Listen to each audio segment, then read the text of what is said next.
తెలంగాణ అన్ని మతాలను ఆదరిస్తూ శాంతి సామరస్యాలకు ప్రతీకగా నిలిచిందని రైతుల సంక్షేమ కమిషన్ చైర్మన్ కోదండరెడ్డి అన్నారు.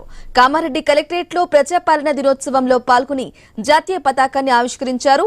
అంతకుముందు హౌసింగ్ బోర్డు కాలనీలో అమరవీరుల స్తూపం వద్ద నివాళులర్పించారు.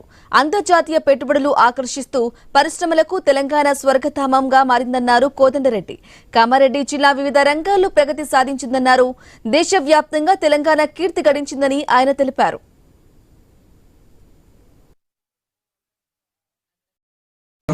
యంత్రాంగము తక్షణ చర్యలు తీసుకోవడం కూడా జరిగింది. దీని వలన ప్రాణ నష్టం తక్కువగా జరిగింది. ఇట్టి ప్రతికూల పరిస్థితుల్లో ఎన్డీఆర్ఎఫ్, ఎస్డీఆర్ఎఫ్, ఎమర్జెన్సీ రెస్పాన్స్ బృందాలు 15 ప్రాంతాలలో 17 రక్షణ చర్యలు చేపట్టి 1251 మంది ప్రాణాలను కూడా కాపాడింది.